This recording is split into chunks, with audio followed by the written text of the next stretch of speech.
Welcome you to world affairs. मैं हूं प्रशांत Dhawan. Now honestly मुझे उम्मीद थी नहीं कि ये देखने को मिलेगा, बट इंडियन स्टूडेंट्स कनाडा को उसकी जगह दिखा रहे हैं। They are showing Canada its place. 40% की गिरावट आई है in applications from India for study permits to Canada. और ये बस हम बात कर रहे हैं in the second half of 2023। अभी जो इंडिया कनाडा का जो इशू है, डिप्लोमेटिक इशू निज्जर को लेकर, ये रिसेंटली स्टार्ट हुआ है। तो मेरे हिसाब से कोई बड़ी बात नहीं है। आने वाले कुछ महीनों में जो ये परसेंटेज है 40% की, ये और ज़रा बढ़ सकती है। बहुत सारे इंडियन स्टूडेंट्स कनाडा को सिंपली इग्नोर कर सकते हैं कि कनाडा जाना ही नहीं है, हम कंफर्टेबल फील नहीं कर रहे। याद रखिएगा, भारत सरकार ने ट्रैवल एडवाइजरी में भी ये कहा था कि कनाडा में बहुत सारे एंटी इंडिया एलिमेंट्स हैं, तो बहुत सारे इंडियन स्टूडेंट्स कनाडा को इग्नोर कर रहे हैं। ये मैं आपको बता दूं, एक हिस्टोरिक शिफ्ट है। और वैसे अगर हम देखें ना, फोर्ब्स इंडिया की एक रिपोर्ट को, मैं अगर वैसे आपको बताऊं in terms of money Canada को कितना इससे लॉस होगा, तो इंटरनेशनल स्टूडेंट्स चाहे कहीं के भी हो, चाइना के हो या फिर मिडल ईस्ट के हो, कहीं के भी हो, ये टोटल मिलाकर $22 बिलियन से ऊपर कंट्रीब्यूट करते थे टू द कनेडियन इकोनॉमी। बहुत बड़ा अमाउंट होता है अपने आप पे ये। इस $22 बिलियन में से ना $10 बिलियन तो आते थे सिर्फ इंडियन स्टूडेंट से। इमेजिन कर सकते हैं, $10 बिलियन मतलब के 80,000 करोड़ रुपए। और ये जो अमाउंट है लगातार बढ़ता जा रहा था। और जो ये ड्रॉप आई है ना, पॉसिबिलिटी है कि जो ये 80,000 करोड़ है पहले 50,000 करोड़ तक पहुंच जाए और उसके बाद 40,000 करोड़ के आसपास भी जा सकता है। इसके पीछे कई रीज़न है। पहला तो ये कि देखिए, कनाडा की जो कई यूनिवर्सिटीज़ हैं, इनकी डिग्रीज की इतनी इंपॉर्टेंस नहीं है। इंडियन स्टूडेंट्स की जो अट्रैक्शन है ना कनाडा को देखते हुए, तो इस वजह से वहाँ पर बहुत सारी प्राइवेट यूनिवर्सिटीज़ भी खुल गई थी, जो ऐसे ही आप कह लीजिए नकली से कोर्स करवा देते थे, जिससे जॉब मार्केट में कल को आपको नौकरी मिलती नहीं थी। ये बात अब धीरे धीरे कई इंडियन समझ रहे हैं। आप यूट्यूब पे सर्च कर सकते हैं इसके बारे में कि जी कनाडा में इस यूनिवर्सिटी से डिग्री करी कुछ, उसके बाद जॉब मिल नहीं रही। बहुत सी वीडियोस है इसके बारे में। फिर एक बहुत ही बड़ा इशू है इन्फ्लेशन का।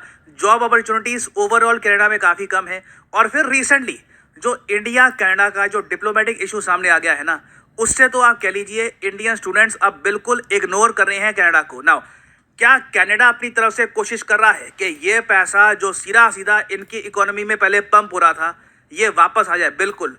कनाडा बार बार इंडिया को कह रहा है कि जो डिप्लोमेट्स आपने निकाले थे ना हमारे, प्लीज़ इन डिप्लोमेट्स को वापस आने का मौका दे दीजिए। यहाँ पे आप देख पाएंगे, Canadian foreign minister asks India to let its diplomats return. और ये जो वैसे पर्टिकुलर न्यूज़ है ना कनेडियन डिप्लोमेट्स की, इसके बारे में मैं थोड़ा सा आपको दिखाना चाहता हूँ कि मीडिया कैसे काम करता है ना। आप सबको पता है कि इंडिया ने कनाडा के जो 41 डिप्लोमेट्स हैं ना, इनको निकाला था। बट इंटरनेशनल मीडिया ने जब ये रिपोर्ट कवर करी तो कैसे कवर करी, ये लिखा हुआ BBC पर कि कनाडा ने विड्रॉ कर लिए हैं अपने 41 डिप्लोमेट्स। विड्रॉ थोड़ी ना किए हैं, लिटरली निकाला गया उनको। आप हर जगह देखोगे कनाडा पुल्स 41 डिप्लोमेट, कि जैसे कनाडा ने अपनी तरफ से किया है कि नहीं हम ये नहीं करना चाहते।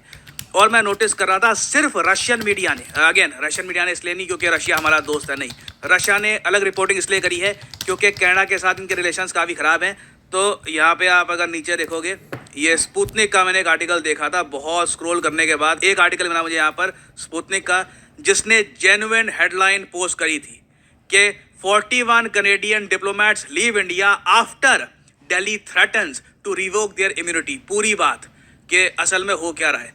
तो ये भी एक बहुत ही इंटरेस्टिंग पहलू है मीडिया का कि हेडलाइंस कैसे बनाई जाती है, काफ़ी बार डिफरेंट कंट्रीज़ को ध्यान में रखते हुए। अब एक क्वेश्चन यहाँ पर आप पूछेंगे, मगर कनाडा बार बार इंडिया को क्यों कह रहा है कि जो 41 डिप्लोमेट्स को आपने निकाला था ना, उन्हें वापस आने की अनुमति दे दीजिए। इससे ये जो 40% डिक्लाइन हो रहा है इंडियन एप्लीकेशंस में, इससे क्या रिलेशन है इसका? देखिए, 41 जो डिप्लोमेट्स कम कर दिए हैं ना कनाडा के, और इनका स्टाफ काफ़ी हद तक कम हो गया है, उससे बेसिकली वीज़ा प्रोसेसिंग जो स्पीड है कनाडा की, ये काफ़ी कम हो चुकी है। नहीं तो इससे पहले क्या होता था, मान लीजिए हाइपोथेटिकली स्पीकिंग, 100 बच्चे हैं दिल्ली में, उनको जाना है कनाडा में पढ़ने के लिए, तो उनको चाहिए होगा उसके लिए स्टडी वीज़ा, 3 साल का होता है। कनेडियन जो एम्बेसी है दिल्ली में, वो चेक करती है बैकग्राउंड के, ठीक है ये कौन आदमी है, क्या इसका बैकग्राउंड है, क्या एज है, सब कुछ वेरीफाई करते हैं। उसके बाद वीज़ा मिलता है पढ़ने का। तो पहले जो वीज़ा प्रोसेसिंग जल्दी जल्दी हो जाती थी क्योंकि बहुत सारे कनेडियन डिप्लोमेट्स बैठे थे इंडिया में, इनका स्टाफ बहुत बड़ा था, तो जो वीज़ा प्रोसेसिंग पहले जल्दी जल्दी होती थी ना, अब वीज़ा प्रोसेसिंग में भी टाइम लगेगा। तो बाय डिफ़ॉल्ट इंडियन स्टूडेंट्स भी कहेंगे कि इनका तो देखिए वीज़ा मिलने में ही बहुत टाइम लग जाएगा, चलिए और ऑप्शंस एक्सप्लोर करें, जैसे कि यूएस है, यूके है, कई और देश है, यूरोप में आज के समय कई देश हैं, वहां पर यूनिवर्सिटीज वेलकम कर रही है इंडियंस को। तो ये जो 41 डिप्लोमेट्स इंडिया ने कट किए थे ना कनाडा के, बराबरी पे ला दिया था कि जितने डिप्लोमेट्स इंडिया के होंगे कनाडा में, उतने ही डिप्लोमेट्स कनाडा के होंगे इन इंडिया। इसकी वजह से कनाडा को बिलियंस ऑफ डॉलर्स का लॉस हो रहा है। इनकी जो इकोनॉमी में पैसा आ रहा था, अब उतना पैसा नहीं आ रहा। अब एक क्वेश्चन आपके माइंड में यह आएगा, अच्छा ठीक है, इंडिया और कनाडा के बीच में जो मेन इशू है वो यही है ना कि कनाडा ने आरोप लगाया है इंडिया पर कि इंडियन एजेंट्स आए कनाडा में और निज्जर को मार के गए। मेन कनाडा का यही इशू है।